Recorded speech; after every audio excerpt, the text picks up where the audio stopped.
Hey guys, what's up? It's me, Chrissy, and I'm here with a book tag. I was tagged by the lovely Miriam from Between Lines in Life. Thank you very much for tagging me, Miriam. And I'm going to be doing the spring cleaning book tag. And since I'm from the Philippines, we don't have spring. We just have rainy season and summer. Right now, we are in the midst of summer. And it's like when you turn on the air conditioning and it feels like it's still not on. That's how hot it is. So hot. So very, very hot. Okay. So without further ado, let's just get into it. Question number 1. The struggle of getting started. A book or book series that you have struggled to begin because of the size. So for me, that would be The Lies of Locke Lamora by Scott Lynch. The first time I saw this series, I saw book 3, and it was quite thick, and I was really interested in it. And then when I realized it was book 3, my excitement sort of dimmed, but I still wanted to read it, and I bought all the books, but I still haven't read it. It's because I felt kind of intimidating, maybe because it was like a sci-fi, an adult fantasy. So yeah. Question 2. Cleaning out the closet. A book and or book series you want to unhaul. For me, that would be all of the Orson Scott Card Ender's Game books. Actually, I really loved Ender's Game, and I love the movie.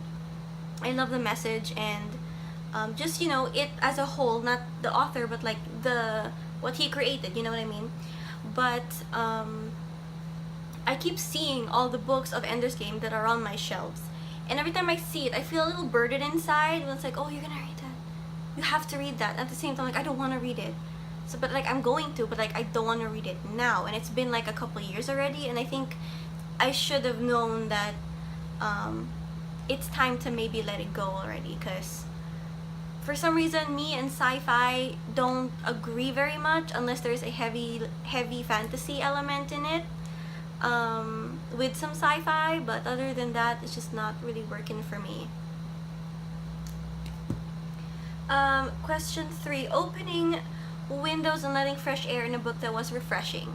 That would be Attachments by Rainbow Rowell. I'm not a very big contemporary fan or romance reader, but this was just so good.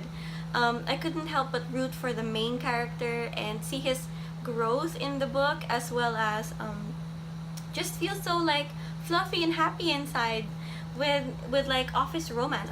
I didn't realize it could be so cute, but yes, I liked it so much better than Eleanor and Park. So much more, so much more. So yes. And question 4. Washing out sheet stains. A book you wish you could rewrite a certain scene in. Okay. So that scene would be from Three Dark Crowns by Kendar Blake. And how can I say this?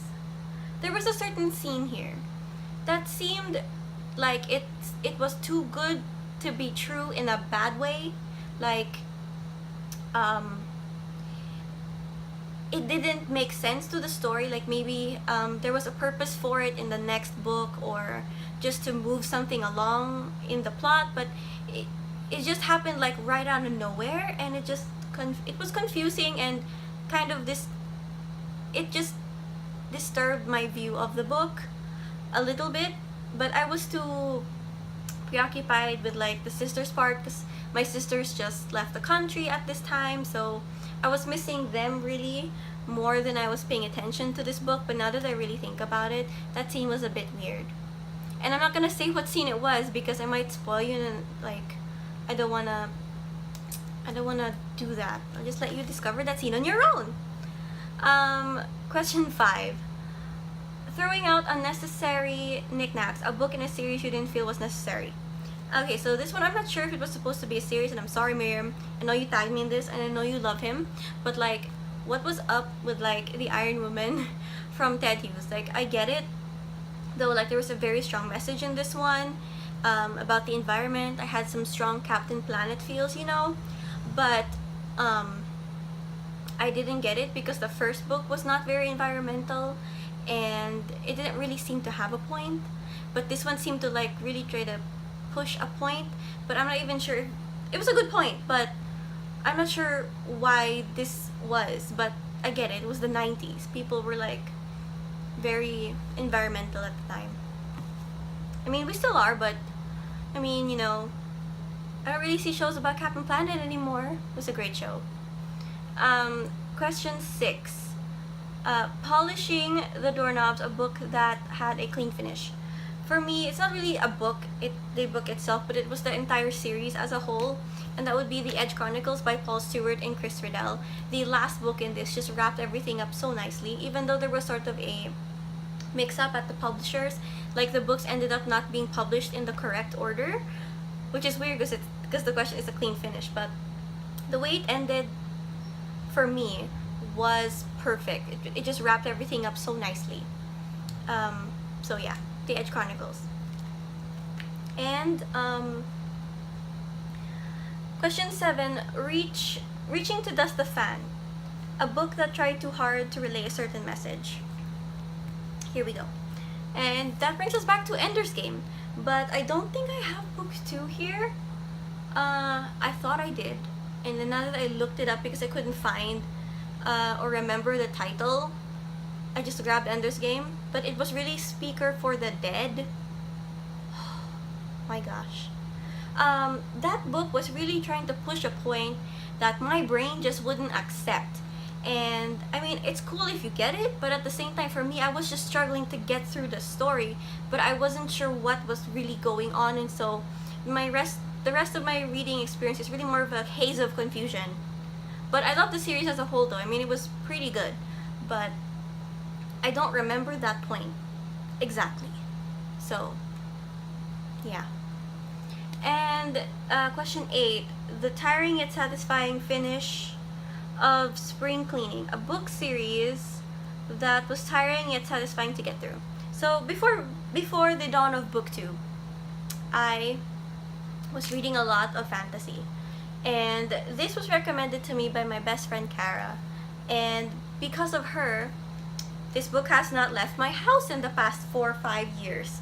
Also, this is one of the best fantasy series I've ever read, and I've been meaning to get to it, to spread its name far and wide throughout the land of book 2, but that has not yet come to pass, and I hope it shall be, but I just have too much other things to read right now. I mean, really. But that is the Farsala trilogy by Hilary Bell. This is a very interesting series where it's about this, like, almost like a world war, and the conquering country, what they do is they will conquer another country, and if they don't fully conquer it within the span of 1 year, they will back off, because it's better to be able to subdue quickly rather than waste more than a year, and then it's gonna probably be a rebellious state, so then what's the point? So then they back off or something like that, because this has been a long time since I've read this, but it was so good. And then the magic element here was very interesting, as well as the 3 main characters in this book, in this series. So if you haven't heard of the Farsala trilogy, The Fall of a Kingdom, here we go, by Hilary Bell, please look it up, and I highly recommend this series. So yeah, that's it. And as for question 9, looking forward to next spring, tag for people who you want to do this tag. I will leave a list of the people that I tag down below, and I hope you guys do it, but if not, no pressure. So thank you guys for watching, thank you for sticking around, and I will see you guys next time. Thank you again, Miriam, for tagging me. Bye!